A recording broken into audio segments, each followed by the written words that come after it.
আসসালামু আলাইকুম, আমি Mohammad Mazharul Islam, assistant professor, department of textile engineering, North University Bangladesh. আপনাদের সবাইকে স্বাগত জানাচ্ছি আমাদের আজকের ভিডিওতে। আমরা এই ভিডিওতে দেখব যে মেজর এবং অ্যাডভান্স সাবজেক্টের জন্য কি কি ক্রাইটেরিয়া রয়েছে এবং কিভাবে সেটি সিলেক্ট করতে হয়। রুলস হচ্ছে বিটিএক্স এর জন্য একরকম, ইবিটিএক্স এর জন্য আরেক রকম। কারণ আমরা জানি বিটিএক্স এর যারা স্টুডেন্ট রয়েছে তাদের হচ্ছে 164 ক্রেডিট। সো তারা হচ্ছে 10-এর পরে হচ্ছে 10 নম্বর সেমিস্টারে হচ্ছে মেজর নেয়, 9 পর্যন্ত হচ্ছে তাদের থাকে না। তো 10 নম্বরে যখন মেজর নিবে তখন মেজর নেওয়ার জন্য কিছু ক্রাইটেরিয়া রয়েছে আমাদের, আমরা আসলে ক্রাইটেরিয়া জানবো। আর ইভিনিংয়ের স্টুডেন্টরা হচ্ছে যারা রেগুলার স্টুডেন্ট, মানে 137 ক্রেডিটের, তারা হচ্ছে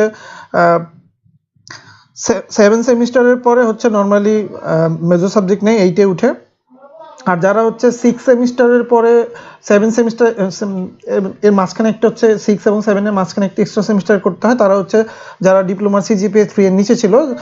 নর্মালি ডিপ্লোমার সিজিপিএ যদি 3 এর উপরে থাকে, মানে টেক্সটাইল থেকে যদি কেউ এসে থাকে, তাহলে হচ্ছে তার মেজর সাবজেক্টের জন্য অথবা পুরো টেক্সটাইলের জন্য তাদের হচ্ছে 137 ক্রেডিট কমপ্লিট করতে হয়।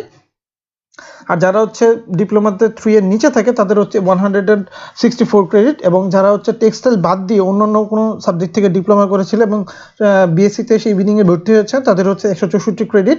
সো এইখানে লাস্টের আমাদের এই ফর্মের মধ্যে লাস্টে দেখবো আমরা দুইটা অপশন রয়েছে, 137 অ্যান্ড 164। সো এইটা একটু মনোযোগ সহকারে ফিল আপ করতে হবে। যদি ডিপ্লোমাতে কেউ টেক্সটাইল থেকে থাকে এবং তার সিজিপিএ যদি 3 এর উপরে থাকে তাহলে হচ্ছে 137। আর যদি ডিপ্লোমাতে টেক্সটাইল থাকার পরেও সিজিপিএ 3 এর নিচে থাকে তাহলে হচ্ছে 164।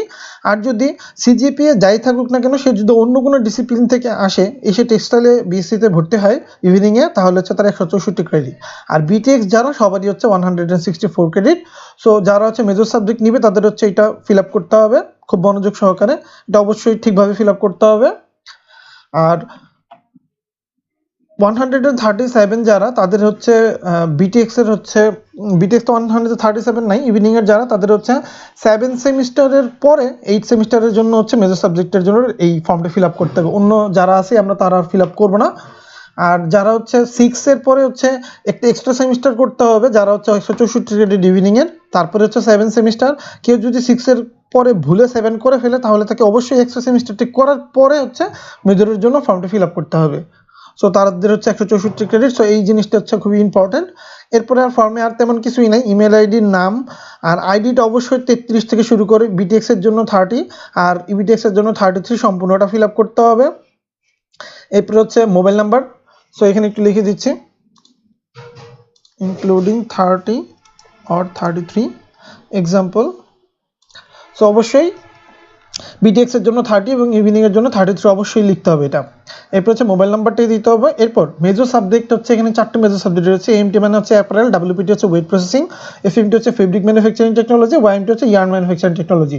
সো স্টুডেন্টের মধ্যে অনেকের কোশ্চেন থাকে যে সিজিপিএ এর উপরে কি ডিপেন্ড করে কিনা যে আমি কোন সাবজেক্টটা নিতে পারবো। সো এরকম কোনো শর্ত নেই, যার যেটা ইচ্ছে সেটাই নিতে পারবে, বাট এটা একবার নেওয়ার পরে আর চেঞ্জ করা যাবে না। সো এটা খুবই মনোযোগ সহকারে ফিল আপ করতে হবে যাতে ভুল না হয়ে যায়। ভুল হলে আর এডিট করার সুযোগ নেই।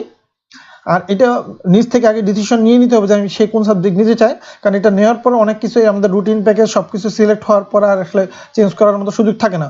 সো এটা লাস্ট ডেট সময় থাকবে হচ্ছে ডিসেম্বরের 2 তারিখ পর্যন্ত। সো আমরা চেষ্টা করব ডিসেম্বরের 2 তারিখের মধ্যেই ইয়াটি শেষ করে ফেলতে, ফর্মটি ফিল আপ করে শেষ করে ফেলবো ইনশাল্লাহ সবাই। এরপরে হচ্ছে আমি সবারটা একসাথে সামারি করে আমি আবার রিপোর্ট করে দিব যে কে কে মেজর সাবজেক্ট পাবে আর কে কে পাবে না। তবে আমরা নিজেরা যদি ক্রাইটেরিয়াগুলো একটু জানতে চাই সেক্ষেত্রে নিজেরা জানতে পারবো। ক্রাইটেরিয়া হচ্ছে টোটাল 3টা। 1 নম্বর ক্রাইটেরিয়া হচ্ছে যাদের হচ্ছে 137 ক্রেডিটের, তাদের হচ্ছে টোটাল 98 ক্রেডিট কমপ্লিট থাকতে হবে। মানে হচ্ছে আমরা রেগুলার যদি অফার করি তাহলে হচ্ছে 106 হয়, গত সেমিস্টার পর্যন্ত 103 ছিল। আমরা এটা প্রত্যেক সেমিস্টার অনুযায়ী ডিপেন্ড করে। তো ওই সেমিস্টারের জন্য আমরা যে অফারগুলো করতাম, মানে প্রত্যেকটা সেমিস্টারে মনে করেন যে সামারে অফার করছি, স্প্রিংয়ে অফার করছি, ফল অফার করছি, এভাবে প্রত্যেকটা সেমিস্টারের অফার টোটালটা যোগ দিতে হবে। সো প্রত্যেকটা সেমিস্টার অফার যোগ দিলে যত হবে তার থেকে হচ্ছে 8 ক্রেডিট পর্যন্ত মাফ করা যাবে আনঅফিশিয়ালি। সেটা হচ্ছে 2টা থিওরি এবং 2টা ল্যাব, তার মানে 3 3 6 আর 1 আর 1 2। এই 8 ক্রেডিট পর্যন্ত যে কোনো একজন স্টুডেন্টকে মাফ করা যাবে। এর উপরের কারো যদি প্রবলেম থাকে তাহলে আর তাকে মাফ করা যাবে না, তাকে অবশ্যই। সো সেক্ষেত্রে স্টুডেন্টদের আবার কমপ্লেন থাকে এরকম যে স্যার তাহলে আমি কি সাবজেক্ট নিব, তাহলে হচ্ছে তার যে 9 বা 10 বা 12 বা 15 যত সাবজেক্টে সে ফেল করছে সেই ফেলগুলো নিতে হবে, একটা এক্সট্রা সেমিস্টার লাগবে তার, ওই সাবজেক্টগুলো কমপ্লিট করার পর মেজর নিতে পারবে। আর মেজরের কোনো একটা বা 2টা সাবজেক্ট আলাদা করে নেওয়ার সুযোগ নেই, মেজরটা হচ্ছে একটা প্যাকেজ, নিলে ফুল 17 ক্রেডিট নিতে হবে, আর না নিলে একটাও নেওয়া যাবে না। সো যাদের আমি ওকে লিখে দিব যে যারা মেজরের জন্য ইলিজিবল তারাই শুধুমাত্র ওই 17 পুরোটা নিতে হবে। কেউ যদি রেজিস্ট্রেশনের সময় 2-1টা সাবজেক্ট না নেয় তার কিন্তু রেজিস্ট্রেশন বাতিল হয়ে যাবে, তাকে অবশ্যই সম্পূর্ণটা নিতে হবে, নিলে পুরো 17 ক্রেডিট নিতে হবে, না নিলে একটাও নেওয়া যাবে না। এই হচ্ছে মোটামুটি ক্রাইটেরিয়া। আর 3টা যে ক্রাইটেরিয়া ফুলফিল না হইলে মেজর দেওয়া যাবে না, সেই 3টার একটা হইলো আমার 137-এর যারা তাদেরকে হচ্ছে 106 পর্যন্ত আমরা এই সেমিস্টারের জন্য অফার করেছিলাম, মানে এই সেমিস্টারের আগ পর্যন্ত। সো 106-এর মধ্যে আমি ধরে নিচ্ছি এই সেমিস্টার পর্যন্ত, আমাকে এই সেমিস্টারটা পর্যন্ত ধরতে হবে যদি আমার এক্সাম হয় নাই। সো এই সেমিস্টারটা যে কটা ক্রেডিট নিছি, মনে করে একটি স্টুডেন্ট 15 ক্রেডিট নিছে, সেই 15 ক্রেডিট সহকারে যোগ করবে সে কত ক্রেডিট, মানে টোটাল কতটা নিয়েছে। সো এই 15 ক্রেডিট আর হচ্ছে সে আগে কয়টা সাবজেক্টে ফেল ছিল, সো সম্পূর্ণটা আমাকে ক্যালকুলেট করতে হবে যে আগে কত সাবজেক্ট নিছে আর এইবারটা কত, এই সম্পূর্ণটা মিলানোর পরে 106 হবে নর্মালি যদি কেউ সম্পূর্ণ সাবজেক্ট নিয়ে থাকে। তো 106-এর মধ্যে হচ্ছে তাকে 8 মাফ করা যাবে, তার মানে হচ্ছে 98 লাগবে। তো যদি 98-এর নিচে যদি 97.99 হয় তারপরেও কেউ মেজর পাবে না। সো এটা খুবই গুরুত্বপূর্ণ, এটা একটু জানতে হবে। কোনো টিচারকে আর ফোন দিলে কাজ হবে না, অ্যাপ্লিকেশন লিখলেও আর কাজ হবে না। সো এইটা বারে বারে ফোন দিয়ে কাউকে ডিস্টার্ব করার কোনো দরকার নেই, আমি রুলস একদম স্ট্রিক্টলি বলে দিচ্ছি যে 106 হচ্ছে নর্মালি, সেখান থেকে 8 ক্রেডিট মাফ করলে হয় হচ্ছে 98। সো 98 মাস্ট কমপ্লিট থাকতে হবে 137-এর যারা। আর যারা 164-র তাদের হচ্ছে এই সেমিস্টার পর্যন্ত যদি এক্সট্রা সেমিস্টার সহ নেয় ইভিনিংয়ের, তাদের হচ্ছে 130 কমপ্লিট হয়, আর বিটেক্সের রেগুলারই হচ্ছে 130 কমপ্লিট হয়ে যায়। তো 130-এর মধ্যে 8 মাফ করলে হয় 122। সো অবশ্যই 122 কমপ্লিট থাকতে হবে, 121 থাকলেও হবে না, মেজর নিতে পারবে না। সেক্ষেত্রে একটা এক্সট্রা সেমিস্টার লাগবে। এক্সট্রা সেমিস্টারে যেগুলো সাবজেক্ট ফেল আছে সেগুলো ক্রাইটেরিয়া ফিল আপ করার পর নিতে হবে।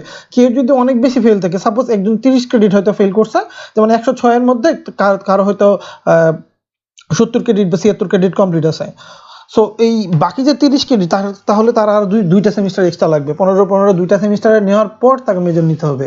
সো এই হচ্ছে আমার ক্রাইটেরিয়া 1 নাম্বার। দ্বিতীয় ক্রাইটেরিয়া হচ্ছে যে কেউ যদি অ্যাপারেল মেজর নিতে চায় তার অ্যাপারেল 1 2 ক্লিয়ার থাকতে হবে। মানে কেউ যদি অ্যাপারেল মেজর নিতে চায়, আমি অ্যাপারেল 1 নিছি বা 2 নেই, তাহলে অ্যাপারেল নিতে পারবো না। এরকম ক্ষেত্রে সব সাবজেক্টের জন্যই, যদি ফেব্রিক হয়, ওয়েট হয়, অথবা হচ্ছে ইয়ার্ন হয়, সবার জন্য সেম ক্রাইটেরিয়া। সো অ্যাটলিস্ট একবার নিতে হবে, যদি নিয়ে ফেল করে যে আমি অ্যাপারেল 1 আর 2 নিছি বাট 2 নেওয়ার পরে ফেল করছি, এরপর আর নেওয়া হয়নি, তারপরে সে মেজর নিতে পারবে অ্যাপারেল, বাট অ্যাটলিস্ট একবার হলেও নিতে হবে। সো এই হচ্ছে দ্বিতীয় রুলস। তার মানে যে সাবজেক্টটা মেজর নিতে যাবে তার 1 2 ক্লিয়ার থাকতে হবে, অথবা অ্যাটলিস্ট একবার নিতে হবে, নিয়ে ফেল করলে প্রবলেম নাই। 3 নম্বর ক্রাইটেরিয়া যেটা হিডেন ক্রাইটেরিয়া, যেটা হচ্ছে রেজিস্ট্রেশন প্যাকেজে লেখা থাকে না, সেটা হচ্ছে কেউ যদি 106-এর যে সাবজেক্ট আমাদের আছে সেটা না নিয়ে সে যদি কোনো সেমিস্টারে বেশি বেশি সাবজেক্ট নিয়ে 98 কমপ্লিট করে, তারপরও তার মেজর দেওয়া যাবে না। কারণ হচ্ছে আমি বলছি 106 8 হচ্ছে যদি ফেল করে তার জন্য কনসিডারেবল, সে যদি ওই 8 না নিয়ে মেজর নিতে চায় তাহলে সেটা কনসিডারেবল না। সো এইটা একটু মাথায় রাখতে হবে। অনেকে মনে করে যে প্রত্যেকটা সেমিস্টারে হয়তো 2-3 ক্রেডিট বাড়ায় নিলাম তাহলে হয়তো আমি মেজর সাবজেক্ট নিতে পারবো 98 হইলেই, না, 98 হইলেই মেজর নেওয়া যাবে না।